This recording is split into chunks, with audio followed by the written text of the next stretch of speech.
దేవునికి నామం కలుగునుగాక. ఈరోజు మన మెస్సియా బెలివర్ చర్చిలో దేవుని యొక్క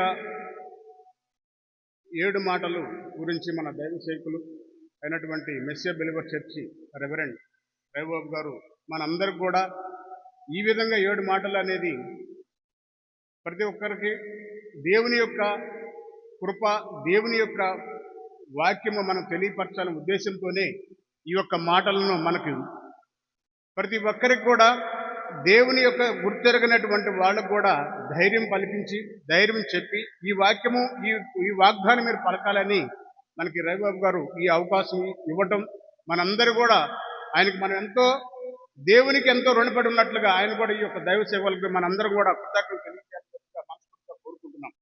అదేవిధంగా దేవుడు పలికినటువంటి 7వ మాట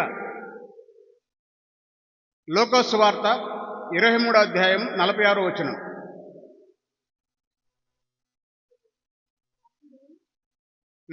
అప్పుడు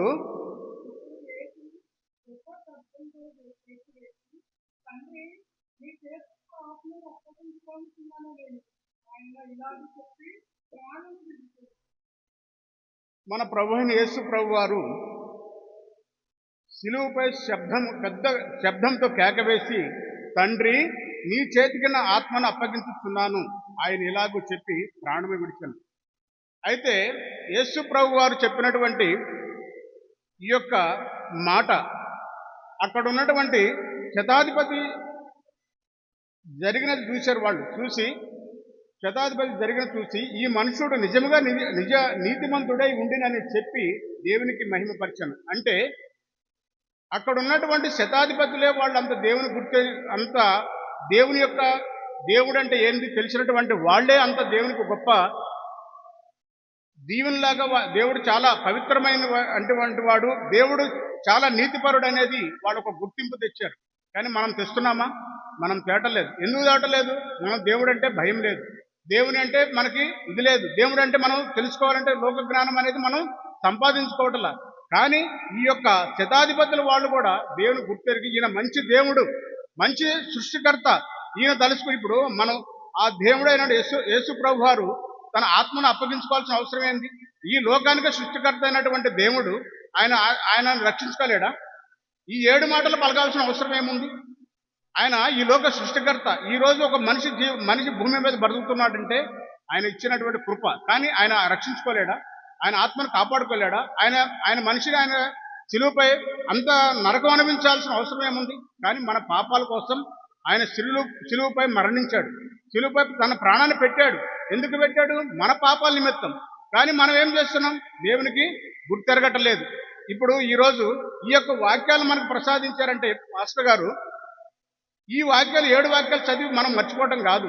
ఈ యొక్క 7 వాక్యాలు ఒక ఫస్ట్ వాక్యం ఏమున్నది, దానికి తగ్గట్టుగా మనం అందరం కూడా ఆ దేవుని యొక్క సన్నిధిలో ఈ యొక్క మెస్సియా బెలివర్ చర్చికి ఇంకా కొన్ని ఆత్మలను మనం తీసుకురావాలి. కొన్ని ఆత్మలు మనం గుర్తెరిగి వాళ్ళకి మనం మారు మనసు అంటే ఏంది, బాప్తిస్మం అంటే ఏంది, దేవుని యొక్క రక్షణ అంటే ఏంది మనం తెలియపరిచి వాళ్ళని మన వంతు మనం దేవునికి ఒక హిందువులు ఈ విగ్రహారాధన చేసినటువంటి వాళ్ళు ఉంటారు. ఇప్పుడు సిస్టర్ గారు చెప్పిన 13 సంవత్సరాలు విగ్రహారాధన చేశారండి. కానీ ఈరోజు దేవుని గుర్తెరిగారు, దేవుని యొక్క అడుగుజాలను ఈరోజు దేవుని యొక్క సన్నిధికి వచ్చి వాక్యం చెప్పగలిగారంటే అట్లాంటి ఆత్మలు కొన్ని మనం మార్చాలి. ఇదే వాక్యము 7 మాటలు పలికినటువంటి దేవుడు పలికినటువంటి మాటలు అవి మనం నెరవేర్చాలంటే ప్రతి ఒక్క మాట తీసుకున్న వ్యక్తి తన వంతు తను కొన్ని ఆత్మలు మనం రక్షించి రక్షణలోకి తీసుకురావాలి. బాప్తిస్మం అంటే ఏదో తెలియాలి, పరిశుద్ధ గ్రంథం అంటే ఏదో తెలియాలి, పాత నిబంధన కొత్త నిబంధన అంటే కూడా తెలియనటువంటి చాలా మంది ఉన్నారు. కానీ వాళ్ళందరూ మనం చేసి ఈ 7 వాక్యాలకి మనం 7 మాటలకి సరితగ్గట్టుగా మనం సమాధానం చేసినట్టయితే అది మన దేవునికి నిజమైన భక్తులుగా దేవుని గుర్తెరిగిన వాళ్ళం అవుతాం. మనం ఇదంతా కూడా గమనించాలి. ఈ యొక్క ఇప్పుడు ఈరోజు మనం శుక్రవారం రోజు ఆయన శిలువపై మరణించాడంటే ఇది దేశ యావత్తు కూడా ఆయన ఈ యొక్క నిరూపణ అనేది శుక్రవారం రోజు ఆయన గుడ్ ఫ్రైడే మన ఫ్రైడే లాగా ఇది ఎందుకు చేసుకుంటున్నారంటే ఆయన దేశ యావత్తు కూడా ఆయన గుర్తెరిగి దేవుడు చేసినటువంటి గొప్ప కార్యాన్ని ఆయన పరిశుద్ధుడు అనేది గుర్తింపు అనేది రావడం జరిగింది. కానీ అది మనం కూడా గ్రహించి దేవుని యొక్క అడుగుజాడలో నడుచుకుంటూ దేవుని యొక్క నామంలో ఎరిగి మనం కూడా కొన్ని ఆత్మల దేవుని యొక్క సన్నిధి తీసుకొస్తే మనం దేవుని గుర్తు తిరిగిన వాళ్ళు అవుతాం. మన కుటుంబం మనమే కాదు, బయట వ్యక్తులు కూడా తీసుకురావాలని ఈ యొక్క అయ్యగారు కూడా ఈ విధంగా 7 వాక్యాలు చెప్పడం ఏదో మనకి ఫ్రైడే వచ్చింది కదని చెప్పడం కాదు. అయ్యగారు ఆలోచనతో చెప్తున్నారు. ఎందుకంటే ఒక్కొక్క వాక్యము ఒక్కొక్కరికి సరిపోనిచ్చారు. ఇప్పుడు మేము ఉన్నాం, దేవుని ఇప్పుడు వరకు గుర్తెరగలి, ఇప్పుడు ఒక 2వ సంవత్సరం అయింది వచ్చి. కానీ అంతకుముందు కూడా సిస్టర్ గారు చెప్పినట్టు మేము కూడా లోకంలోనే జీవించాం. కానీ ఇప్పుడు గుర్తెరుగుతున్నాం. కొన్ని మహాత్ములు కూడా మాకు సంబంధించినటువంటి, నాకు తెలిసినటువంటి వాళ్ళు కూడా తీసుకొచ్చి ఈ విధంగా మారిస్తేనే నేను చెప్పినటువంటి 7వ మాటకి దానికి న్యాయంగా చేకూర్చినట్టు. అది అందరూ కూడా మనం గమనించాలి. కానీ ఇంత లోతుగా నేను చెప్పాలని కూడా నేను చెప్పలేను. ఎందుకంటే అయ్యగారు ఇచ్చినటువంటి 7 మాటలు మనం చదివేసి చెప్పేసి వదిలిపెడితే కాదు, ఆ మాటలకి మనం న్యాయం చేసినడమే నిజమైన దేవుని గుర్తెరిగినట్టుగా అవుతాం. ఇది అందరూ కూడా గమనించండి. ఈరోజు దేవుడు మనకి ఈరోజు ఎంతో శ్రమలు, ఇప్పుడు ఆయన ఈరోజు మనం ఇప్పుడు కళ్ళు నేళ్ళకు కళ్ళు ఇచ్చినటువంటి దేవుడు, కుంటి వాళ్ళకి కాళ్ళు ఇచ్చిన దేవుడు, ఇప్పుడు చనిపోయినటువంటి బ్రతికిచ్చినట్టు దేవుడు ఆయన ఆత్మను రక్షించుకోలేడా? కానీ మన పాపాల కోసమే ఆయన ఈ రోజు ఈ విధంగా చేసుకోవటం ఆయనకు దేశవ్యాప్తంగా కూడా మంచి గుర్తింపు వచ్చింది.